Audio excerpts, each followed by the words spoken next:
জিনারি union BNP নবগঠিত কমিটিকে সম্পাদনা।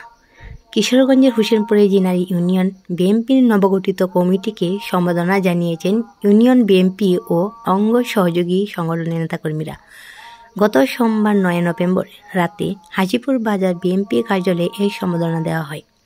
এ সময় জিনারি ইউনিয়নের সাধারণ ভারপ্রাপ্ত সভাপতি ও আহ্বায়ক সোহরাবউদ্দিন, সাবেক ইউপি চেয়ারম্যান ও বিএনপির সাবেক সভাপতি আব্দুল কুদ্দুস, সাবেক যুব সাধারণ সম্পাদক আব্দুল কাদের বাচ্চু, বিএনপি নেতা আকরাম হোসেন মরল, নজরুল ইসলাম, ইসমাইল হোসেন আকন্দ, আকরাম হোসেন ভূঁইয়া, মঞ্জু মিয়া, মুস্তাফিজুর রহমান কাজল, হাবিবুর রহমান, শফিকুল ইসলাম, মোস্তফা মির্জা আনাস মিয়াসহ ইউনিয়ন বিএনপি ও অঙ্গ সহযোগী সংগঠনের নেতাকর্মীরা উপস্থিত ছিলেন।